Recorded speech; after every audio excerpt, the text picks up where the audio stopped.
Hello students, today we will learn about fuel chemistry and our topic is fuels. Energy resources. Energy resources are classified into two types, renewable and non-renewable sources.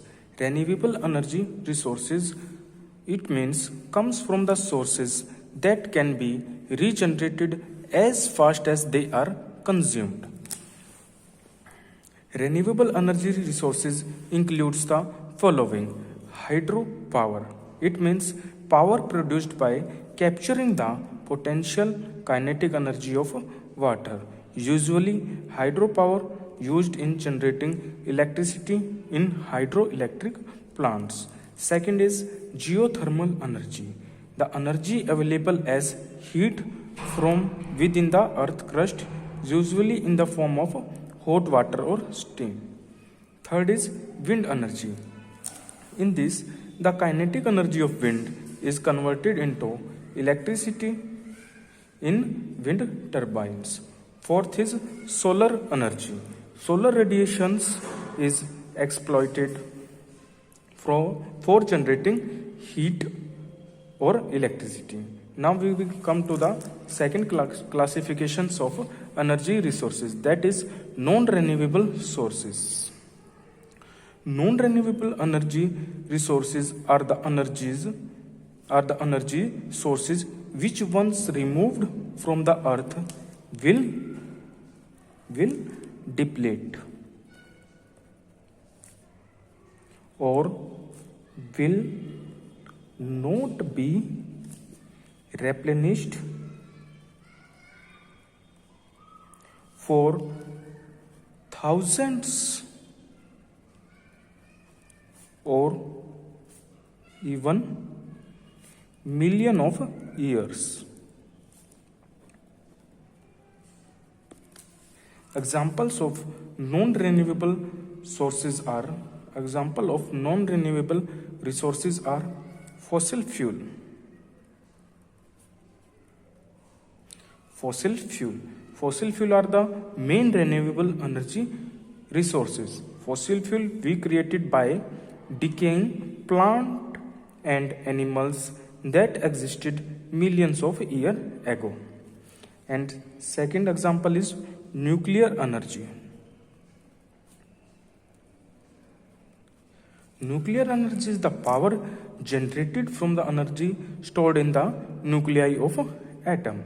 Nuclear power is mainly produced by harnessing the large quantities of energy produced by force splitting of uranium nuclei. Now we come to the second point, fuels, which is the main heading of our chapter and the name of our chapter. Any source, in short we can say that fuels, we can define fuel as any source of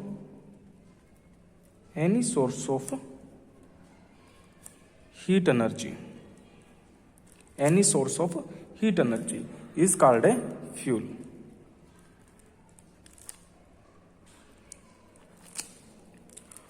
Or fuel may be defined as, in other definition we can say that it may be defined as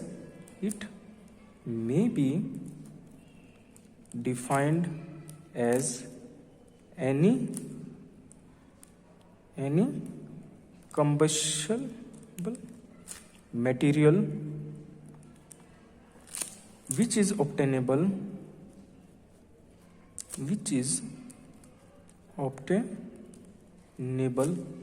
in bulk and on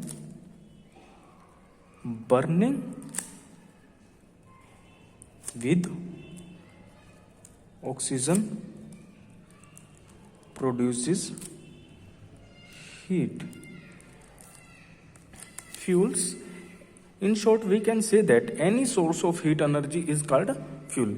In other way we can define fuel as any combustible material which is obtainable in bulk and on burning with oxygen produces heat. We can classify the fuels on two bases. Now we can learn about classification of fuels. Fuels mainly classified on the basis of their origin,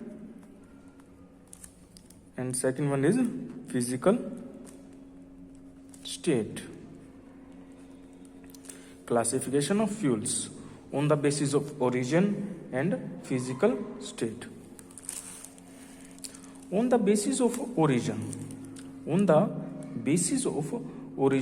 fuels are of two types. First one is primary fuels, and second one is secondary fuels. Similarly, on the basis of physical state, we can classify the fuels. First one is solid state. Second is liquid state fuel, and third is gaseous fuel.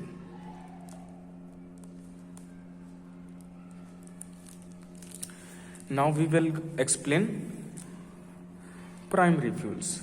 Primary fuels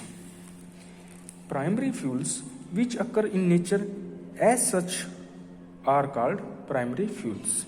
These can be used without processing or with little processing, which does not change the chemical composition of the fuel.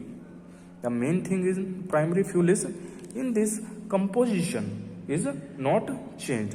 Examples of primary fuels are wood, peat, coal. And in secondary fuels are those fuels that are derived from the primary fuel by chemical processing are called secondary fuels.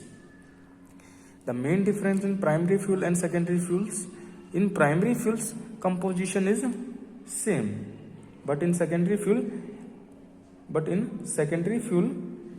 are the fuel that derived from primary fuels by chemical processing.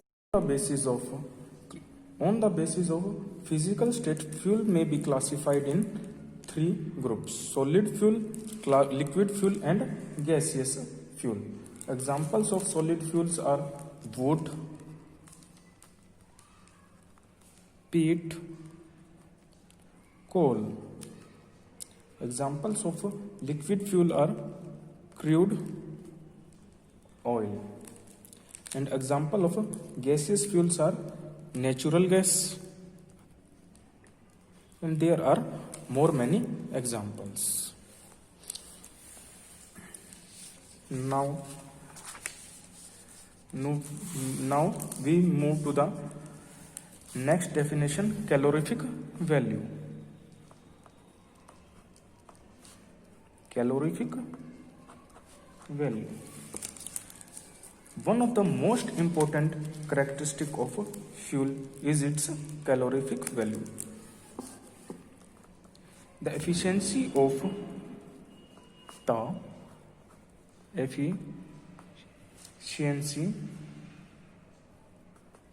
a fuel is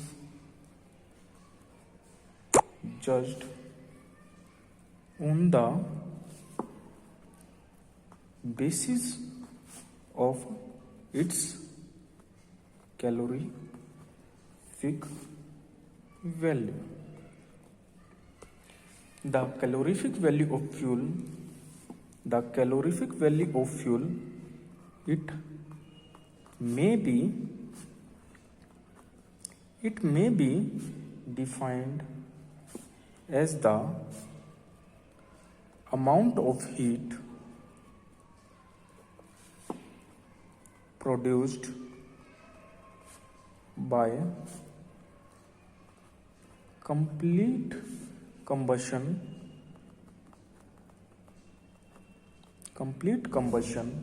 of a unit mass of fuel.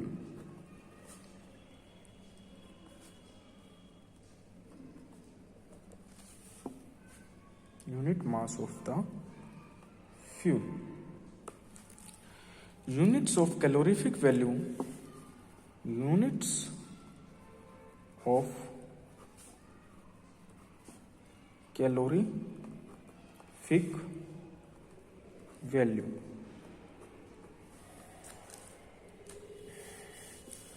In CGS system, unit for solid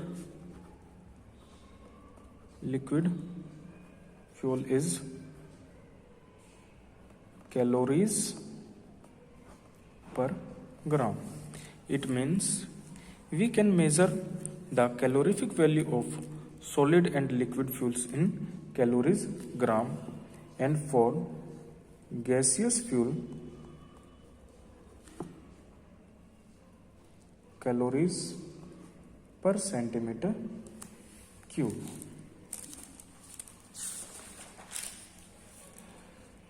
Example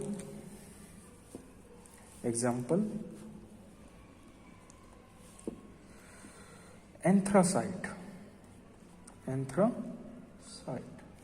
Its calorific value lies between 32500 to 34000, and calorific value of wood is 14,400 to 17,400. On the basis of calorific value, we can say that efficiency of anthracite is more than wood because its calorific value is more than wood. Now we will learn about the characteristics of good fuel. First one is calorific value.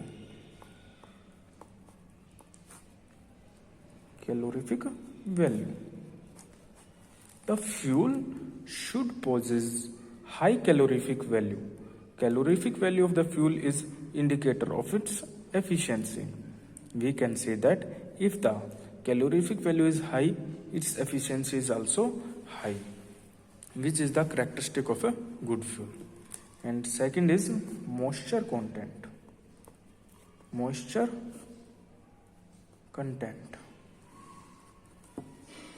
The fuel should possess low